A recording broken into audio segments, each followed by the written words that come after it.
Hello, BookTube. David Wiley, over on his channel, I'll leave a link to his channel down below, has started a process that he calls 40 before 40, where he wants to read 40 great graphic novels, I think maybe even 40 great X-Men stories, before he turns 40. And I considered that project to be inviting, even though it's a very long time until I turn 40, because it's always fun to revisit comic books, as you know already, since most of you don't watch the comic book revisitations that I do of Michael K. Vaughan on Wednesdays, and especially the X-Men, because the X-Men has such a warm place in most fans' hearts. Most comic book fans are, first and foremost, X-Men fans. That wasn't true with me. I bought their first few issues because I thought it was kind of interesting. Even at the time that I was buying those original issues, I was thinking, this is not how mutation works, but it doesn't matter. It's just a way to give a whole bunch of people random superpowers. And those first few issues weren't good. At the time when I bought those original issues, I was not buying anything connected with the Hulk. I was already bored by the Hulk. Are we going to get Frieda yoga? Oh, we are. Oh. Stretch those glutes, baby. Goodness gracious. All right, well, that's the whole point of this video. But I remember those early Marvel years. I was buying everything that DC put out. But those early Marvel years, I would try something for a while. If I didn't like it after a few issues, I'd stop buying it. That wasn't true with most of the new Stan Lee era of Marvel Comics. I kept buying. The issues intrigued me enough so that I kept buying. But the X-Men wasn't one of them. I stopped after one or two issues and didn't go back until, oh gosh, it was a while. It was a long while. I did go back. I think I probably went back like a lot of people when Neil Adams started doing the artwork. The artwork started to be serious and really, really interesting. And to my mind, paying very little attention to the X-Men comic, it seemed like it was only a week or two after that the title was canceled. And then relaunched as the all-new, all-different X-Men that everybody knew that was the jumping on point for millions of comic book readers, who have since been ushered off stage, rudely, by the current creators of the X-Men, who have openly said in their social media posts, "We don't want you. Get lost. You're a Nazi." But for a while there, for a long while there, the X-Men, thanks to that relaunch, was the most popular Marvel comic book of them all. More popular than Spider-Man. And if you have a comic that is a breakout popularity like that, you are not going to want to mess with it. And you're always going to want to reclaim that peak of popularity. Always you are. And the peak of popularity that I'm talking about, the original X-Men comic that I read, I followed some of the storylines. I followed all of the storylines with when Neil Adams was doing the artwork, where we get the introduction of the character Havoc, who turns out to be Scott Summers, Cyclops, the leader of the X-Men, turns out to be his long-lost brother. Those were all really good, and I followed those, but they didn't sell well.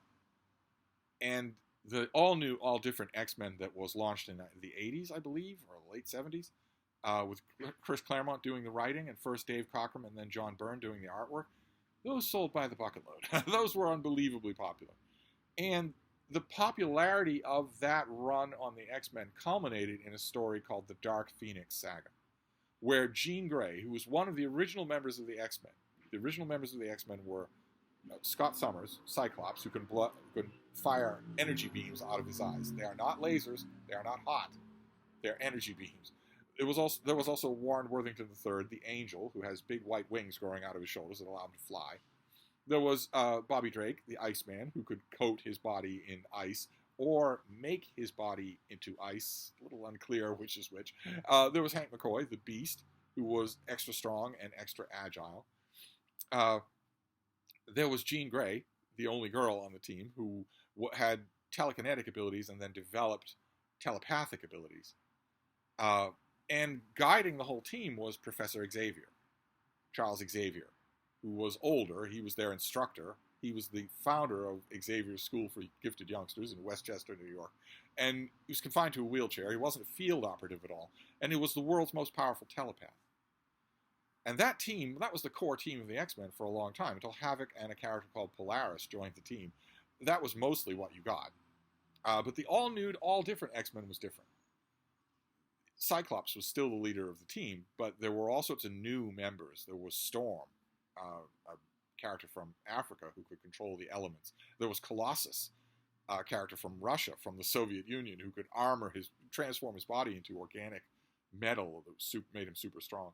There was a revived character named Banshee, Sean Cassidy, not to be confused with the long-haired waif whose posters were on all your walls in the 70s. A character who had been a villain in his one or two appearances in X-Men continuity. An Irish character who had control of supersonics that allowed him to fly and blast through things and whatnot. And a bunch of other characters.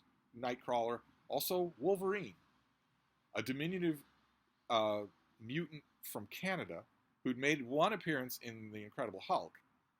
And it was a totally minor and forgettable character. Chris Claremont decided to revive him and put him on the team, and he became phenomenally popular. Phenomenally so. Especially a few issues into that original Chris Claremont, Dave Cockrum run, before John Byrne took over the artwork, when at one point in one storyline, Wolverine and the other members of the X-Men have been captured. Wolverine's shirt is missing. He is manacled.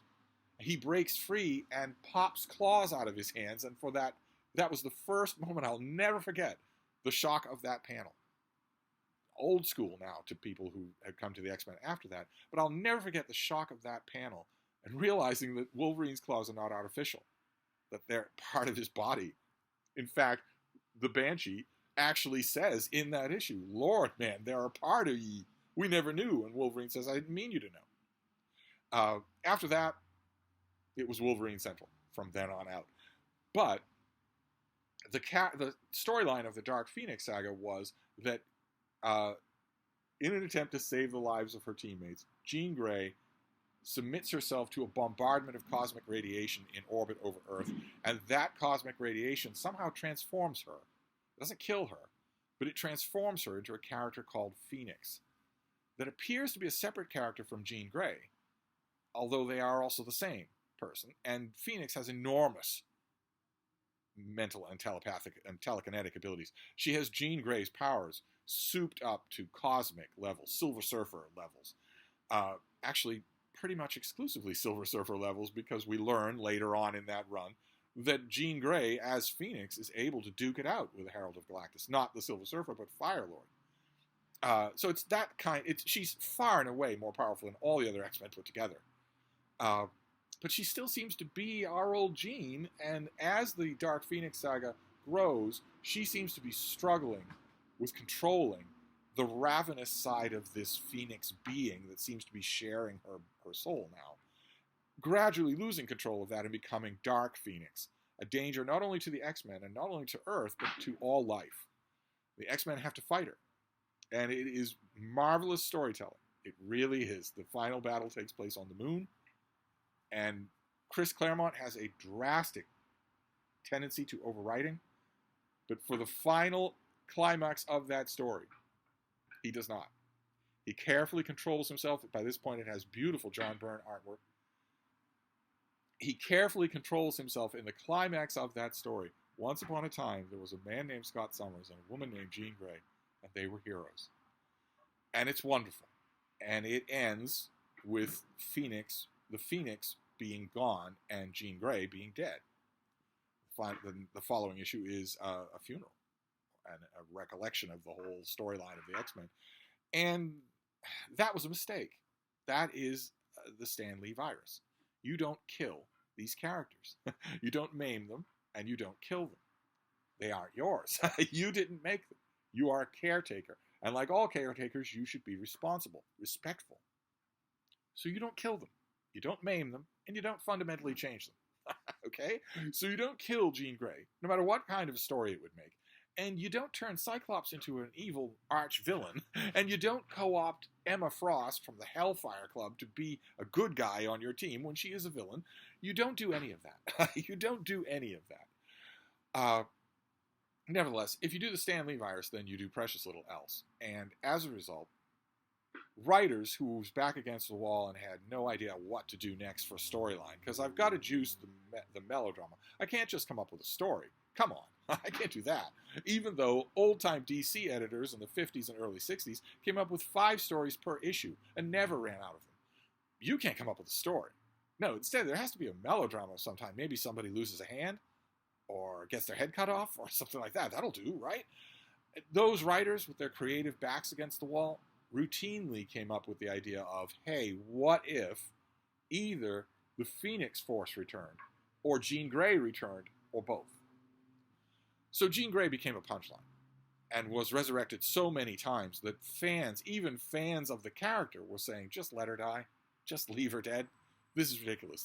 I'm laughing when I see this proposal for a story instead of saying, oh, yes. And that brings us to the story from just 10 years ago, I think, maybe even less than that David Wiley picked for this time around for Mutant Monday, which is Phoenix Resurrection. This is, I think, a 6-issue miniseries where Jean Grey returns.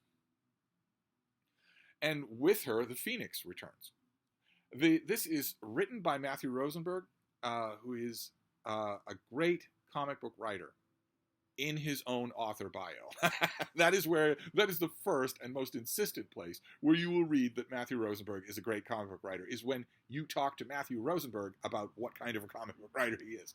He's actually not. He's kind of a dumb writer. He goes with the easiest low-hanging fruit and does precious little with it. He has no sense of dramatic pacing, very little sense of the characters that he is inheriting. He largely thinks that they are just his. They're his toys to play with.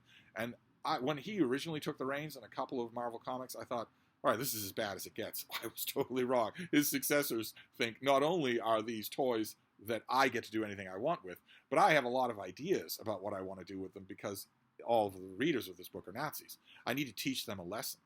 And I'm going to use these properties that I didn't create in order to do that. Matthew Rosenberg was just the first baby steps on that path.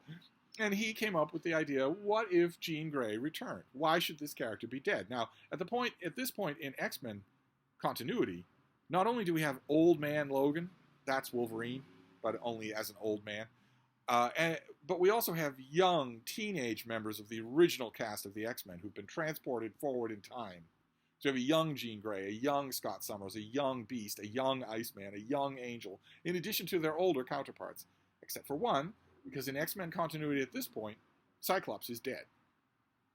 Turned into a raving, monologuing supervillain and then died. He doesn't stay dead, because no character in Marvel stays dead except Uncle Ben. But at this point in the story, he is dead. But Matthew Rosenberg thought, everybody likes Jean Grey. What if I come up with some sort of convoluted storyline to get her back? To bring the character back. For real this time. From the heart. He has the help of Carlos Pacheco does the artwork for a couple of these issues. Francis Lenuel Yu does the artwork for a couple of these. Does a really good job. Both of them do. There's a third artist whose name I don't remember because the artwork is so forgettable. Because this was rushed. And so it doesn't have one artist. This was not a careful creation at all. This was rushed and hurried, and it shows. It would be nice if there were one artist doing this, although it would be pearls before swine because there is no story here. Not really. The story is that the X-Men learn of energy signatures at various points on Earth, all of which together seem to indicate the return of the Phoenix Force. They view it as their right to investigate. No other superheroes investigate this. They view it as their right to investigate. So these issues involve multiple teams of X-Men. The total cast, let me see if I can get you. Yeah, the total cast is enormous. It takes 2 whole panels for Matthew Rosenberg to show us all of these characters, and you have no idea who half of them are. This comic book is completely incomprehensible unless you have been following X-Men continuity with specific detail for years. One of the main civilian characters in this appears in one story in a Marvel black and white magazine that isn't even an X-Men magazine. It was a backup story with John Buscema artwork about a childhood friend of Jean Grey's. If you don't know that, you miss a major dramatic import of this story. But you're going to miss plenty of others as well. It doesn't really matter. This thing here is the Beast. So now, not only is he a giant kitty cat, but he's bald with gigantic bat ears.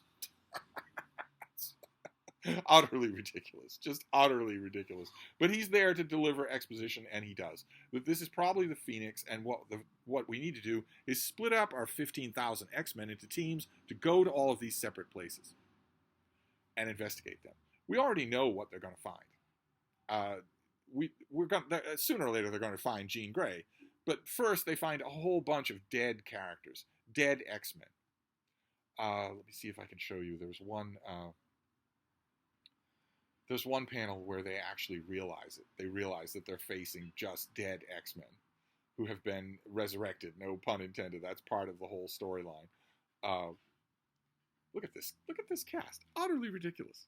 Just utterly ridiculous. No one has a chance to even say a word, much less have any kind of a character interaction that was the main reason why the all-new, all-different X-Men became so popular.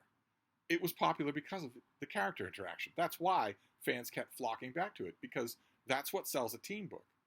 I wish that Marvel would understand that. I wish that Marvel understood that simply assembling the characters from those old comic books won't get it done.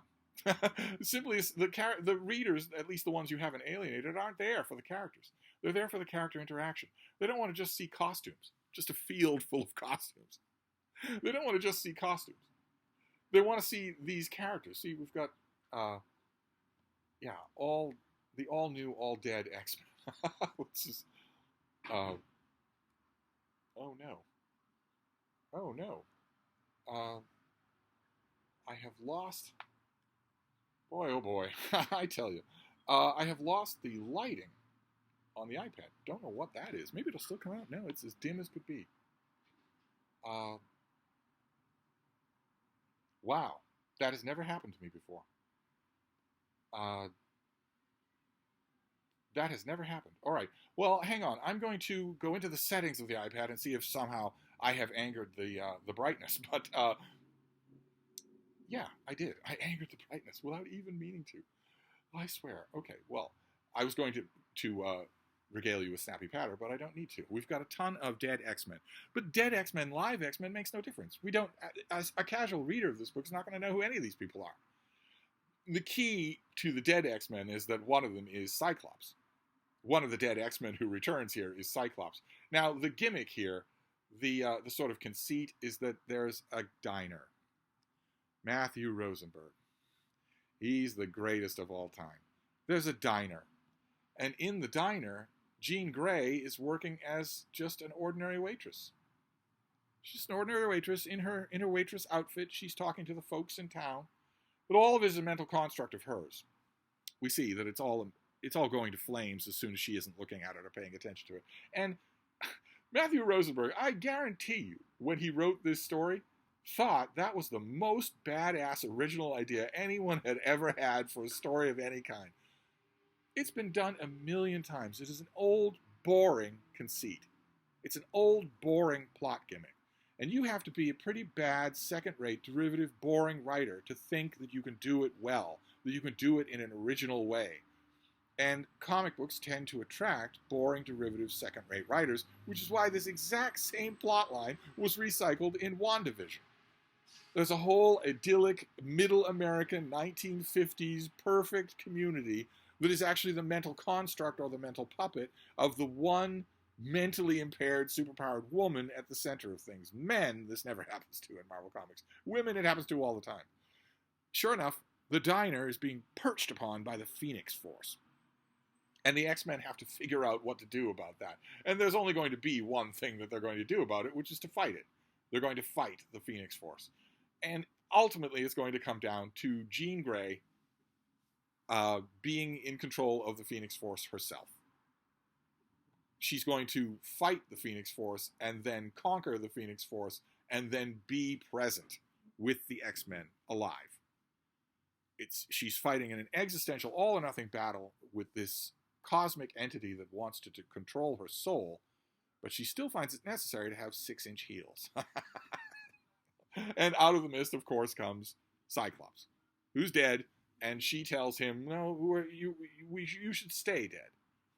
You were dead, I was dead, but it's better that we were better off dead, is what she tells him. Just what you want. Hey, kids, comics. Just what you want in a comic book. But although she allows him to die, she stays alive. the cosmic Phoenix Force actually caws like a bird. It doesn't just look like one, it sounds like one. And they come to some sort of long, incredibly convoluted Matthew Rosenberg mumbo jumbo about how she wants to let go of the Phoenix Force and just be herself. And the X-Men say, welcome home, Jean. Old man Logan, teenage Iceman, this thing, whatever it is, they welcome her home. And all of that is meant to be a prelude to X-Men Red, where Jean Grey is back as a character in the Marvel Universe. Doesn't last. She was in this miniseries. She remembers how she was killed off by a character earlier on, and we get references in this issue to all the many other times that she's been killed off, and she's going to be killed off again. And the readers of this miniseries knew that. They knew that this was just junk. It's got fairly good artwork, but it's mostly people standing around talking. It's mostly people, characters, action heroes, standing around making room for the thought and word balloons that will be the vehicles of Matthew Rosenberg's brilliance. All designed in a hugely convoluted way, designed to get Jean Grey back in the Marvel Universe. When I read these issues and I got to the end, I thought, okay, I can maybe get behind this if you bring Scott Summers back too as a hero. I'm not interested in the teenage Scott Summers transported forward in time. You should never have made Scott Summers a villain. If you're bringing Jean Grey back, you can bring him back. She could bring him back using the Phoenix Force. That doesn't happen. He's going to stay dead. She's going to be back.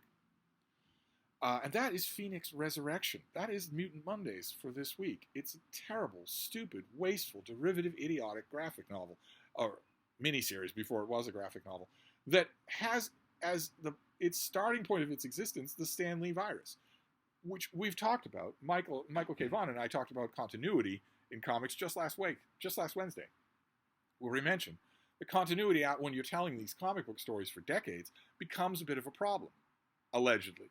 And that Marvel and DC Comics have come up with varying ways to deal with that. DC has periodic crises that wipe out the continuity and allegedly set the tablet nice and clean. They don't do that. They just make things worse. But they allow fans to think this is a jumping on point because I wasn't going to read 70 years of comics. Now there's a jumping on point. Marvel tends to do it a little bit differently. They tend to just slide their chronology, their continuity. They sort of slide it into the past so they can just keep telling stories. But since writers like Matthew Rosenberg are writing stories like this one in which they're endlessly referencing all of that older continuity, it doesn't help to slide it into the past. You're still, no new reader could read Phoenix Resurrection and get even a tenth out of what is in here. Any new reader is going to wonder, why are there two Icemen? One young and one older. Why is Wolverine old? Why is there a younger Wolverine who appears to be dead? Why is there a dead Cyclops? Isn't he the leader of the X-Men? Etc., etc. A new reader to the X-Men is going to read this and just be bewildered by it, to say nothing of the giant, bald, Spock-eared kitty cat. To say nothing of that. What's needed here, what Matthew Rosenberg was trying to do in his ineffable, genius way, was to slightly revamp continuity. Looking at the X-Men continuity of the moment, he was thinking, what I really want, I think it was a mistake to kill off the character of Jean Grey. I'd like to introduce her back into continuity, and the Phoenix Force is the only way I can think to do that. There's actually a better way. I've talked about continuity a lot, Marvel continuity especially, and some of you have emailed me and said, well, all right, if this is so bad, how would you fix it? What kind of mega continuity affecting event would you come up with to wipe the slate clean and start all of this at a standing start at zero? And my answer is simple. I wouldn't do a gigantic continuity fixing event. That's a mistake. That's a sales gimmick. It's designed to sell issues of a particular comic book. Anything that's only a sales gimmick is always a bad idea. Except maybe the Michael Golden run on the Micronauts. that's a very insider baseball reference. But usually, if you're just doing something for sales, it's a bad idea. I can tell you how to revamp, for instance, the X-Men continuity, which is one of the most convoluted and forbidding comic book continuities of them all. Legendarily so. I can tell you how to fix the X-Men continuity easily. The solution to this problem is the same solution that applies to so many problems in life, and that is to shut your gob. It's amazing how many problems can be solved if you only shut your gob. That's all you have to do. That's all Marvel has to do, is shut your gob. They do not have to renumber anything. They do not have to come out with a foil embossed #1 cover of any kind, even though when they did that for X-Men #1 years and years ago with Jim Lee artwork, it became one of the best-selling comic books of all time. You show that to the money people at Marvel, they're going to think that's what we need to do. In my world, ideally, what you do is the next issue of the X-Men is just different. It's a different team. It's a different concept. There aren't any other X-Men comics. There's just one monthly X-Men comic. And it's different. It's not that gigantic baseball team of people that we saw in these issues. It's not that. Instead, you have Professor Xavier at his school for gifted youngsters. He is older. He is not a field operative. He does not have the use of his legs. He's confined to a wheelchair. He's the world's most powerful telepath. He's a kind of guiding mentor force for the team. The team is older. They are not teenagers anymore. So Scott Summers, Cyclops, is the leader of the team. But he very much values having Professor X there. Professor X is useful, very much so. He's still committed to Xavier's dream. He still cares very much for the worth of his team. So he is still involved in these issues. Professor X is still involved. But the team of field operatives, of costume-wearing superheroes, is 7. 7 is a good number. It's small enough so they can all go into action together against a big foe, but it's large enough so they could break into smaller teams if they need to. And the 7 doesn't constantly change, and no one dies. No one is maimed. No one becomes a supervillain. You have Cyclops leading the field team. You have Jean Grey. You can call her Marvel Girl, you can call her Phoenix, whatever you want. She's not possessed by the Phoenix Force. She is a strong telepath and a strong telekinesis. You have Cyclops and Jean Grey and Professor X. They are the heart of the X-Men. Cut out the heart and the body dies. So you have them. Of course you want Wolverine. He's incredibly popular, but he's incredibly popular for a reason, because he's a really interesting character. You want Colossus for sheer muscle, but also because he also is an interesting character. You want Kitty Pryde, who will still be, even though these characters aren't teenagers anymore, she will be younger than all the others, a little bit more impressionable, and there's also the budding romance between her and Colossus. You also want Storm, another great character, another great creation from the all-new, all-different X-Men. Very dynamic figure, adds a bit of power to the team. And my final X-Men for this 7-person team would be the Angel, Warren Worthington III, who's not exactly, I don't want Archangel. I don't want the creature in this comic who has bright energy wings. I don't want anything like that. No, nothing like that. Your betters, you Marvel Comics writers, your betters in decades past found plenty of use for Angel, even though he doesn't have massive world-shaking powers. Okay? If they can do it, you can do it. And if you can't do it, you should find another line of work. Warren Worthington III as another hold. We want a few original X-Men. We want a few of the all-new, all-different X-Men. And we want Kitty Pryde.